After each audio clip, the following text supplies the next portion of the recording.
everyone!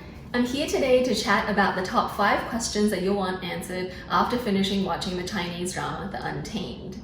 These are things that you might not have picked up on after just one watch, or they might be questions that aren't fully answered unless you've read the novel that the show is based on, Mo Dao Zu Shi. If you haven't watched The Untamed yet, then please be warned that this video does contain spoilers. I do have a spoiler-free video reviewing the show, which you can check out on my channel. You can watch The Untamed on Netflix, as well as right here on YouTube. I've also linked an English translation of the novel in my description box below. The first question that I've heard a lot of people ask is, how did Lanzhan realize in episode 2 that Mo Xuanyu was Weiying? Of course, I know that the metal mask that Weiying wears is a bit of a joke, and obviously as someone watching the show, it's not hard to tell that it's Weiying behind the mask. But that's not the point. In the world of the show, the mask is supposed to be effective in hiding his appearance and disguising the fact that he's Weiying. The reason why Lanzhan recognizes in episode 2 that Mo Xuanyu is Weiying is because when Weiying is playing the flute and controlling Wenying, he plays the same song that Lanzhan sang for him back in the tortoise cave all those years ago. It's made clear in the novel that Lanzhan had composed the song and Weiying was the only person who had ever heard it. So when he hears Mo Xuanyu playing the song, he realizes straight away that Mo Xuanyu is Weiying. This is why he walks over, grabs his wrist, and stares at him so intensely for like half a minute in episode 2. The second question that I wanted to chat about was the burning question that I had in my mind when I finished watching the show. Do Lanzhan and Weiying actually end up together? So the drama didn't clearly show them ending up together. In the last scenes of the drama, Lanzhan and Weiying go their separate ways on a mountaintop near cloud recesses. Weiying talks about how he's going to wander the realm with his donkey and his wine, and Lanzhan was going to take on the position of the cultivator excellency. The next scene shows Weiying playing the flute on a cliff near cloud recesses. He hears someone that sounds like Lanzhan calling his name from behind, turns around, and breaks into a wide smile. And that's how the show ends. We don't actually get to see Lanzhan, which was super frustrating. After watching the scene multiple times and doing some research online, this is what I think happened.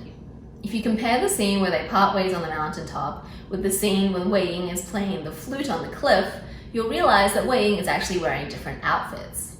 This is proof that a certain amount of time has already passed.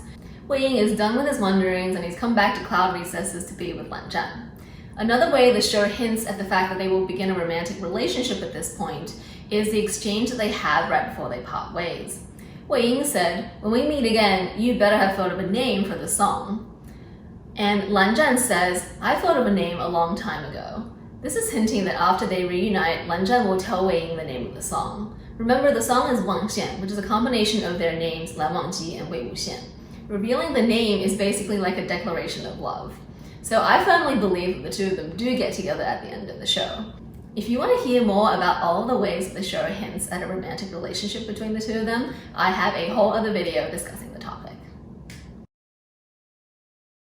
The third question that I wanted to chat about is, what's the deal with all the Chinese names? Why does each character have 2 or more names? Why is Lanzhan sometimes referred to as Lan Wangji, and sometimes as Lanzhan, and sometimes as Han Guangjun? Similarly, why is Wei Wuxian sometimes called Weiying, and sometimes called Wei Wuxian, and sometimes called Yiling Laozu, or the Yiling Patriarch? Han Guangjun and Yiling Laozu are easy. These are the titles that Jianghu have given to them. Han Guangjun is a title of respect. It's a name that people have given him in recognition of his swordsmanship and of his righteous deeds. Similarly, Yiling Laozu is a name that people gave to Wei Wuxian after he became a master of demonic cultivation. Now, as for why they both have 2 other names, this is an ancient Chinese tradition of being given 2 first names, the Ming and the Zi. So you may know this already, but the convention for Chinese names is that the last name comes first. So Wei Wuxian's last name is Wei, and Lanzhan's last name is Lan. Now, for the 2 first names, in ancient China, you were given a Ming soon after your birth, and this is what you were known as until you entered adulthood, at which point you were given a Zi. Once you're given a Zi, the Zi is what you're generally known to by other people, and only your parents and the people that are close to you get to call you by your Ming. In fact, in general, it's very rude to call someone by their Ming. You should generally be calling them by their Zi.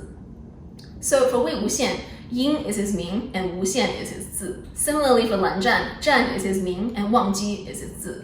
You can tell then from the fact that Weiying and Lanzhan call each other by their Ming is a sign that they're very close. And the next question is, what did Jin Guangyao have buried in the Guanyin Temple? A small but important point that I felt like the show never really clarified was what exactly was Jin Guangyao doing in the Guanyin Temple towards the end of the show?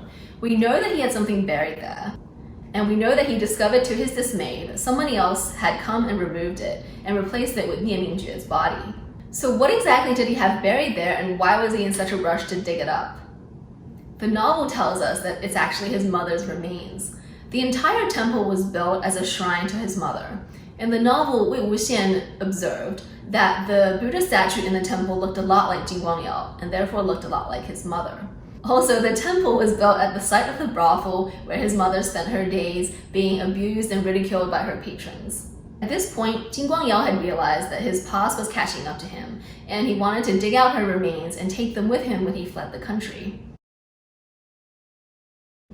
And the last question that you might have after watching The Untamed is, what exactly did Nie Huaisang do, and how was he behind it all?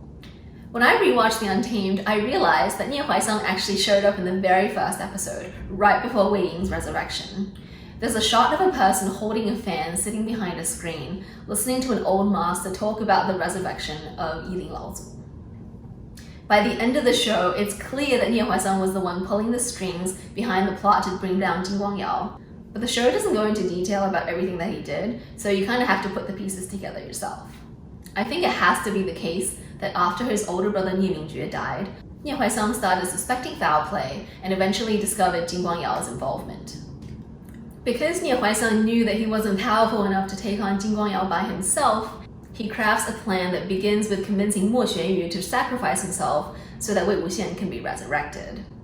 He must have encountered Mo Xuanyu during one of his visits to Jinling Tower and recognized him as someone that could be manipulated.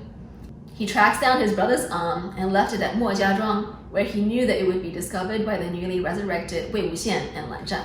He's also the one that dug out all the dirty secrets from Jin Guangyao's past, including the fact that he killed his own father and the fact that he married his own sister, committing incest.